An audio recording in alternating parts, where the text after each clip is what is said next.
నీలకుందన బొమ్మ నటన కూడా బాగుంటుంది, కానీ ఎందుకో టైం కలిసి రావటం లేదు. స్టార్ హీరోల మూవీస్లో ఆఫర్స్ వచ్చాయని సంతోషించాలో, టైం కలిసి రావటం లేదని బాధపడాలో అర్థం కావటం లేదు. ప్రస్తుతం మీనాక్షి పరిస్థితి ఇదే. ఎప్పుడు జులాయిగా తిరుగుతున్నాడు, ఇంటికి టైంకి రావట్లేదు. మీనాక్షి చౌదరి హర్యానా పిల్ల, Miss Grand International 2018, Femina Miss India 2018 runner up, Miss India Haryana winner.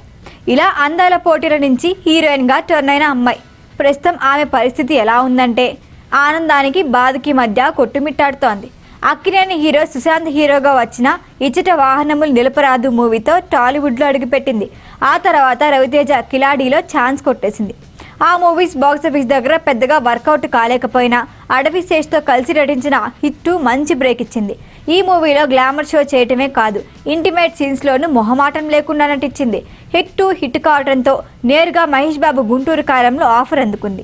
ఇంకేముంది, మీనాక్షి కెరియర్కి ఇక తిరుగులేదు అని ఫిక్స్ అయిపోయారంతా. పైగా మహేష్ బాబు త్రివిక్రమ్ మూవీలో హీరోయిన్గా అంటే బ్లాక్ బస్టర్ పక్కా. ఇక అడుగులు ముందుకే అనుకుంది. వాస్తవానికి ఆ సినిమాలో పూజా హెగ్డేని తీసుకున్నారు, శ్రీలీల సెకండ్ హీరోయిన్. కానీ ఆ తర్వాత ఏం జరిగిందో ఏమో, పూజ తప్పుకోవటంతో శ్రీలీల లీడ్ అయింది. సెకండ్ ప్లేస్లోకి మీనాక్షి వచ్చి చేరింది. జల్సాలో పార్వతీ మెల్తన్, అత్తారింటికి దారేదిలో ప్రణీతల మీనాక్షి చౌదరికి కూడా మంచి క్యారెక్టరే పడి ఉంటుంది అనుకున్నారు. కానీ సినిమా రిలీజ్ అయ్యాక చూస్తే కనీసం ఓ డైలాగ్ లేదు, పాట లేదు, హీరోతో రొమాన్స్ లేదు.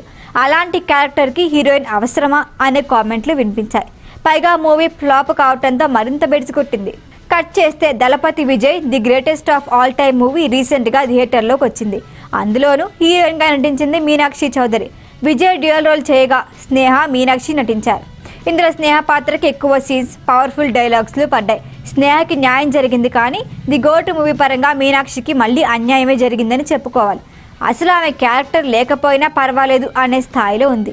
కేవలం విజయ్కి ఓ హీరోయిన్ ఉండాలి, సాంగ్స్లో స్టెప్పులు వేయాలి, కాస్త అందంగా కనిపించాలి అనే మీనాక్షిని తీసుకున్నారా అనిపిస్తుంది. పైగా ఈ మూవీకి కూడా భారీ అంచనాల మధ్య వచ్చిన హిట్ టాక్ అందుకోలేదు. దీంతో పాపం మీనాక్షి చౌదరి అంటున్నారంతా.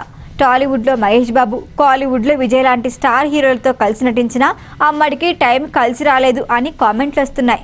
వరుస ఫ్లాపులు చూస్తుంటే ఐరన్ లెగ్గా ఏంటి అంటున్నారు.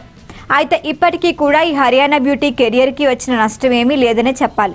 ఎందుకంటే ప్రజెంట్ ఆమె చేతిలో 3 సినిమాలున్నాయి. దుల్కర్ సల్మాన్తో లక్కీ భాస్కర్, వరుణ్ తేజ్ మట్కా, బిస్వక్ సేన్ మెకానిక్ రాకీ. వీటితో పాటు మెగాస్టార్ విశ్వంభర్లోనూ నటిస్తోంది మీనాక్షి. ఈ సినిమాలు సక్సెస్ అయితే లక్ మారుతుందేమో చూడాలి. మరి నీ వల్ల కాకపోతే చెప్పు, నేను చేస్తా. ఈ వీడియో కనుక మీకు నచ్చినట్టయితే లైక్ చేయండి, షేర్ చేయండి, సబ్స్క్రైబ్ చేయండి. అలాగే పక్కనే ఉన్న బెల్ ఐకాన్ని క్లిక్ చేయండి.